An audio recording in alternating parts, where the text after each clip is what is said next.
So I want to take you to the Luangwa Valley in Zambia, which is Zambia's largest complex of protected areas, Zambia's largest wild area, and the area which brings Zambia most of its ecotourism dollars. It's a remarkable patchwork of protected areas, national parks here shown in the dark green, surrounded by a matrix of farming lands, themselves interspersed with safari hunting concessions, and forest zones as well, and in the red, small community-based protected areas that we've been creating over the last few years. The valley has Africa's largest remaining population of hippos, about 40,000 hippos.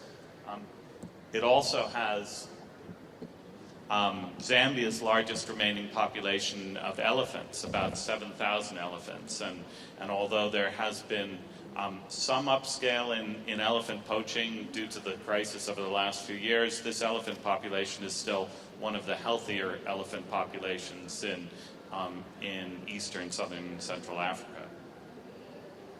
But the population, the area is also home to about 350,000 people, most of whom practice subsistence agriculture. And when we embarked on this program 12 years ago, these were the poorest people anywhere in Zambia and among the poorest people anywhere in southern Africa. Average family income was about $67 per year, and something like 80 or 90% of families were food insecure at least 1 month a year. Generally, people face the greatest challenge just before the harvest. Zambia gets only one rainy season a year, and so there's only one harvest each year, and people would run out of food before the harvest came along. There were many things that caused this. One is that the valley, although it's not all that far from Zambia's capital, Lusaka, and its industrial area, the Copper Belt, it was highly cut off from these places by poor roads or poor transport systems. And at that time, Zambia had a very poorly developed agricultural sector, a very poorly developed business sector. Also, people had chosen to focus on cash crops, on especially cotton and tobacco, because there were very efficient companies working in those areas rather than to focus on food crops. And as a result of that, there was a large amount of subsistence poaching. And poaching for the local bushmeat trade, especially in those few months before the harvest each year. And we were seeing a major impact on wildlife populations and on Zambia's tourist economy, as well as degradation of wider natural resources across the valley. So people were practicing farming which involved a lot of burning, a lot of turning over of the soil, very few crops that used a lot of water, so we had problems with water conservation, with soil conservation, with carbon emissions, as well as the depletion of wildlife. And the founder of COMACO, Dale Lewis, shown here, sat down between about 15 years ago and 12 years ago with the residents of the valley, having lived in the valley for now it's about 30 years that Dale's lived there, so he knew people, he spoke the local language, and he sat down to talk to people about what were the causes of these environmental problems and how those linked to the problems in the market chain, and in particular to the economic problems faced by, and food security problems faced by individual families. And he came up with a model which combined conservation farming and access to markets in order to work with local people to secure resources and find a set of win-win solutions. And that model has a number of closely interlinked components. The first is direct extension support to farmers.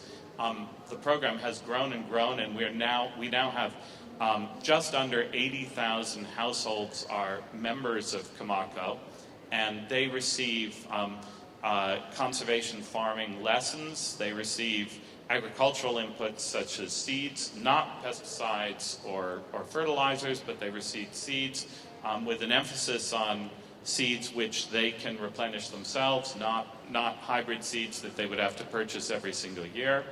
But they also receive training in newer techniques such as low tillage farming and farming that doesn't involve burning, and the use of composting, and especially, and this is really accelerated in the last 5 years, the use of nitrifying trees, in particular actually an alien species from Asia called Gliricidia, which nitrifies the soil and which also injects carbon into the soil, and then which itself can be coppiced and used for firewood, reducing deforestation in the surrounding bushlands.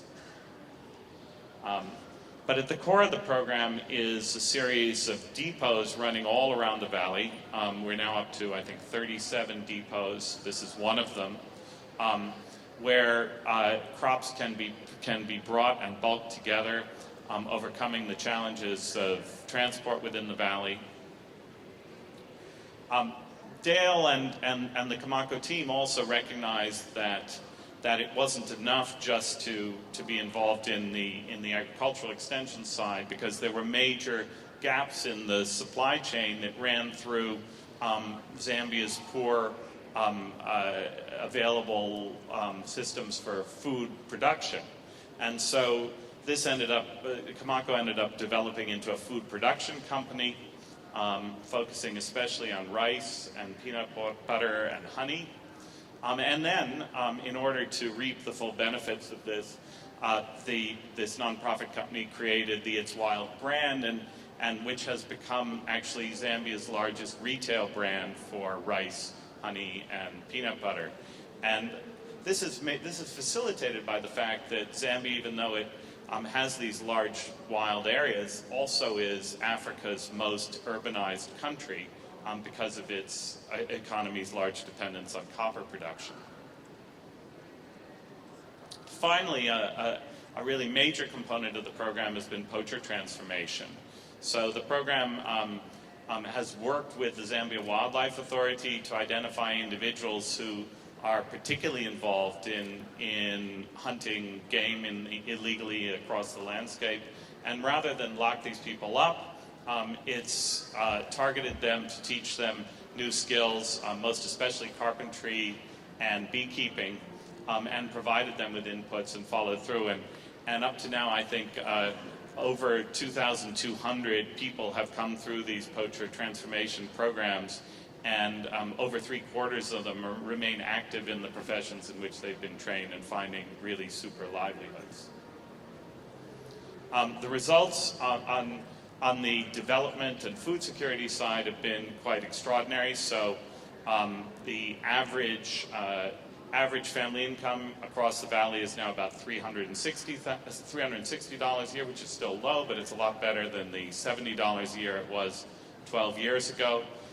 We're down from 90% of households being food insecure at least 1 month a year, to a very, very small fraction of households being food insecure in most years, though it varies depending on rainfall from year to year. Of course, we've branched into a wide variety of other areas, including reproductive health and education. And along the way, we've collected. People have handed in over 22,000 snares voluntarily, and over 1,800 firearms, muzzle-loader firearms. These incredibly dangerous primitive guns that people use. In fact, the better of these we've now co-opted for human-elephant conflict, and they're used instead of shooting elephants with shot.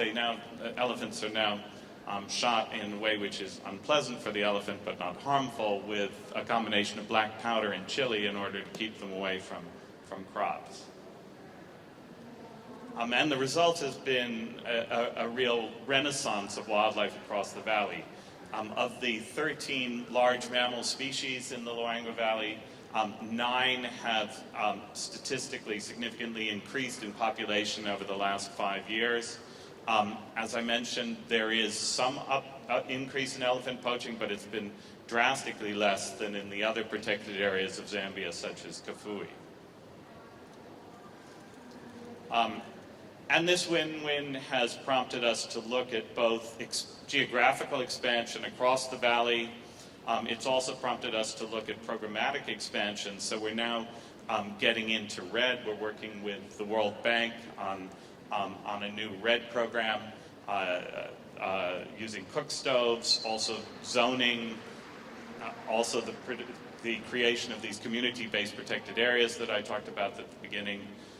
And our main donors, who are the Royal Norwegian Embassy, USAID, and a number of private donors and investors such as Mulago Foundation, are so keen on this that they would like to see this replicated in other places, and they're talking, for example, to IUCN and the Nile Basin Authority about replication in Uganda, and they're talking to the Nature Conservancy about replication in Kafue. Our goal is to strive towards significantly greater financial sustainability. Right now, this is about an $8 million a year program, and about half of the funding comes from these donors, and about half of the funding comes from sales of products. But we hope to continue to move that bar. This has not been without challenges. The Dale and most of us who started this off at the very beginning were wildlife biologists, and we've had to learn a lot of new skills. Some of those have been harder to learn than others. We've had accounting challenges and management challenges, and of course the surrounding business environment has changed. But it's been an incredibly exciting journey, and if there's one message about it, I think it's not to be afraid of taking something to scale, and diving in and working in partnership with people to do what you think is right.